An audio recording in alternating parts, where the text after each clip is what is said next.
DElEd 4 semester में आज का टॉपिक है अवर्गीकृत आंकड़ों की माध्यिका तथा बहुलक।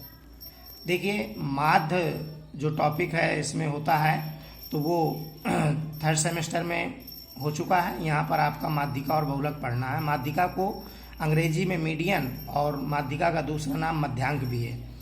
तो मध्यांक किसी भी वितरण में वह बिंदु है जिसके नीचे 50% प्राप्तांक एवं जिसके ऊपर 50% प्राप्तांक होते हैं। इस प्रकार मध्यांक समूह के प्राप्तांकों के मध्य में होता है जो उसे दो समान भागों में बांटता है। यानी कि यहाँ पर माध्यिका का तात्पर्य ठीक 20 से होता है। तो इसकी गणना के लिए दो सूत्र होते हैं। एक अवर्गीकृत आंकड़ों के लिए तो अवर्गीकृत आंकड़ों के दो सूत्र हैं, एक विषम पदों के लिए और एक सम पदों के लिए। तो देखिए, विषम पदों के लिए जो सूत्र होता है वो होता है MD, चिन्ह है उसका माध्यिका का। तो माध्यिका बराबर n+1/2वां पद, यानी कि जो अवर्गीकृत आंकड़े में पद दिए हों उनकी संख्या में 1 जोड़ दो बटे 2, तो जो निकल के आए वो वहाँ पद, यानी कि इसको उदाहरण के द्वारा हम समझाएंगे नीचे। और सम पद हो तो इसके लिए फार्मूला ये है 1/2 बाहर, फिर n/2वां पद प्लस n/2 + 1वां पद, सम पदों के लिए। ओके। बहुलांक क्या होता है? मॉड। किसी भी आवृत्ति वितरण में बहुलांक वह मान है जिसकी पुनरावृत्ति सबसे अधिक बार होती है। बहुलांक केंद्रीय प्रवृत्ति का विश्वसनीय मानक नहीं है। अव्यवस्थित अंक सामग्री में कभी कभी एक से अधिक बहुलांक हो सकते हैं। व्यवहारिक क्षेत्र में यह अधिक उपयोगी होता है, जैसे फैशन के क्षेत्र में अध्ययन के लिए अधिकतर इसी माप का प्रयोग होता है। इसको हम समझा दें जरा कि फैशन के क्षेत्र में क्या है। नहीं, आप लोग सोचेंगे कैसा एग्जाम्पल दे रहे हैं।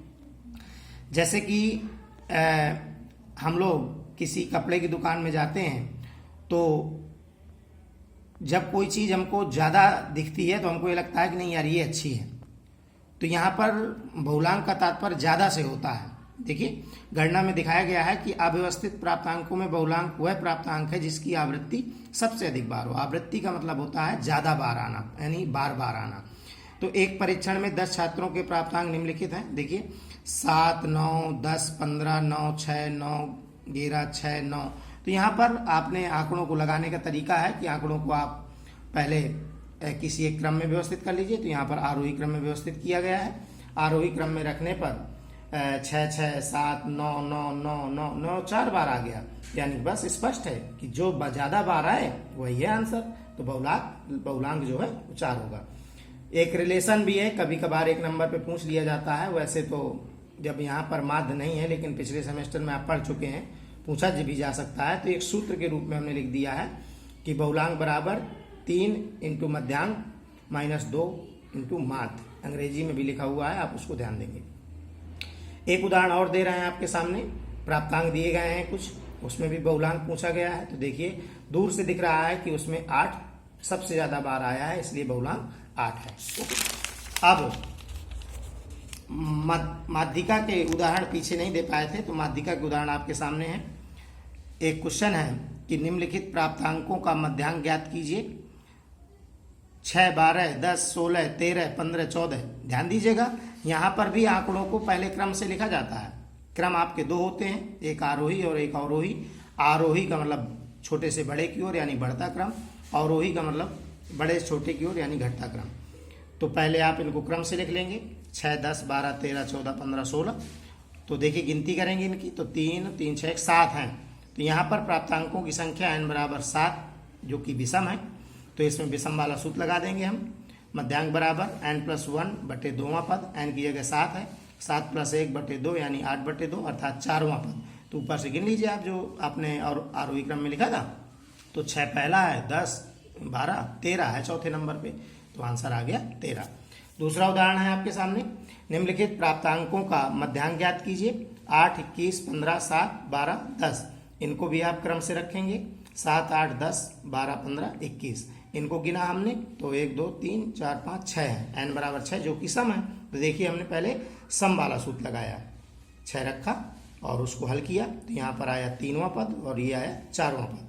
3वां पद वहीं चले जाओ, वहाँ से ढूंढ के लाओ 3वां पद कौन है।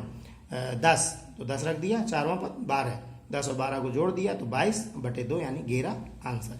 इस प्रश्न को हम विषम पदों के सूत्र से भी लगा सकते हैं। देखिए वही पहला वाला सूत्र n+1/2 पद, तो 6+1 यानी 7/2 दशमलव में आ गया 3.5वां पद। आपको पता होना चाहिए कि किसी की भी गिनती दशमलव में हो ही नहीं सकती, 3.5वां पद कोई हो ही नहीं सकता। तो अब क्या करेंगे हम, तो लिखा है यहाँ पर हमने 3.5वां पद अर्थात 3 और 4 के बीच का पद।